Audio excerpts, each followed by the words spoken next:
আমার মাঝে মাঝে খুব ইচ্ছে করে কি আই রিলিজ হিম, মানে এই যে একটা ধরে নিয়ে চলছি, কেমন হবে যদি আমি ওকে ছেড়ে দিই। কিন্তু এর থেকেও বোধহয় একটা ক্যারেক্টার, আমাদের যে ক্যারেক্টার অ্যানালাইজ যদি করি, সেটাতে আমি রিলেট করি যে আমার এই সাহসটাই নেই যে ওকে আমি একদম এই যে এটা আমি ধরে রেখেছি, ওকে অর্ধেক আটকে রেখেছি, এই ব্যান্ডটা রিলিজ করে দেবো। আর ও কোথায় চলে যাবে, ও কি ফিরে আসবে, তারপরে ওকে আমার খুঁজতে যেতে হবে।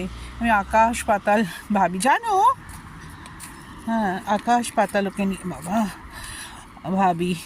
কিন্তু অনেকে এটা তো ট্রেন করার জন্য একটু একটু করে ছাড়া উচিত, তবেই না দেখা যাবে যে ও ফিরে আসে কিনা। কিন্তু এই ডগের এই রাস্তাটা যেটা আছে, এরা নাকি একবার গেলে ওরা ফেরে না, মানে জাপানিজ শিবা ইনুদের